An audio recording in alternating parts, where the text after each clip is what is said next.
Hi, welcome to classic ರುಚಿ. ಇವತ್ತು ತಂಡಾಯಿ ಮಸಾಲ ಮಾಡೋಣ. ಇದು ಡ್ರೈ ಫ್ರೂಟ್ಸ್ ಮತ್ತು ಕೆಲವು ಸ್ಪೈಸಸ್ನಿಂದ ಮಾಡೋದು.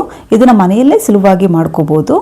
ಇಲ್ಲಿ 1/4 ಕಪ್ಪಷ್ಟು ಗೋಡಂಬಿ, ಬಾದಾಮಿ, ಪಿಸ್ತಾ ತೊಗೊಂಡಿದ್ದೀನಿ. 3 ಟೇಬಲ್ ಸ್ಪೂನು ಒಣಗಿರೋ ರೋಸ್ ದಳ, ಗಸಗಸೆ, ಕಲ್ಲಂಗಡಿ ಬೀಜ, ಸೋಂಪು, 1 ಎಂಟು ಏಲಕ್ಕಿ, 1 ಸ್ಪೂನ್ ಮೆಣಸು, ಕೇಸರಿ ದಳ, 1 ಕಪ್ಪಷ್ಟು ಬಿಳಿ ಕಲ್ಸಕ್ಕರೆ, 3/4 ಕಪ್ಪು ಹಾಲು ಪುಡಿ. ಇದು ಗಾರ್ನಿಷಿಗೆ. ಸೊ ಇದು ಹಾಲು ಪುಡಿ ಮತ್ತು ಕಲ್ಸಕ್ಕರೆ ಬಿಟ್ಟು ಮಿಕ್ಕಿದ ಎಲ್ಲನೂ 3 ನಿಮಿಷ ಸಣ್ಣ ಉರಿಲಿ ಹುರ್ಕೋಬೇಕು. ಇದು ತುಂಬಾ ಹೆಲ್ತ್ಗೆ ಒಳ್ಳೆಯದು. ಇಮ್ಯುನಿಟಿ, ಇನ್ಸ್ಟೆಂಟ್ ಎನರ್ಜಿ, ಡೈಜೆಷನ್ಗೆಲ್ಲ ಒಳ್ಳೆಯದು ಇದು. ಸೊ ಈ ಥರ ತಣ್ಣಗೆ ಮಾಡೋಕೆ ಇಟ್ಕೊಳ್ಳಿ. ಕಲ್ಸಕ್ಕರೆನ ಫಸ್ಟು ಪುಡಿ ಮಾಡಿಕೊಂಡು ಅದಕ್ಕೆ ಹಾಲಿನ ಪುಡಿ, ಆರಿರೋ ಡ್ರೈ ಫ್ರೂಟ್ಸ್ ಮಿಕ್ಸ್ಚರ್ನ ಎಲ್ಲ ಹಾಕಿ ಇದನ್ನು ಪುಡಿ ಮಾಡ್ಕೋಬೇಕು. ತುಂಬಾ ಮಿಕ್ಸಿ ಆಡಿಸ್ಬಾರ್ದು, ಎಣ್ಣೆ ಬಿಟ್ಟುಕೊಳ್ಳುತ್ತೆ.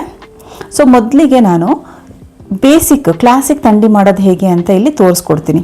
ಸೊ ಈಗ ಮಾಡಿದ್ವಲ್ಲ, ಅದನ್ನು 3 ಟೇಬಲ್ ಸ್ಪೂನ್ ಅಷ್ಟು ಪುಡಿ ಹಾಕ್ಕೊಂಡು, 1 ಲೋಟ ಹಾಲು ಹಾಕ್ಕೊಂಡು, 1-2 ಐಸ್ ಕ್ಯೂಬ್ ಹಾಕ್ಕೊಂಡು ಇದನ್ನು ರುಬ್ಕೋಬೇಕು. ಇದು ಸಮ್ಮರ್ಗೆ ತುಂಬ ಒಳ್ಳೆಯದು.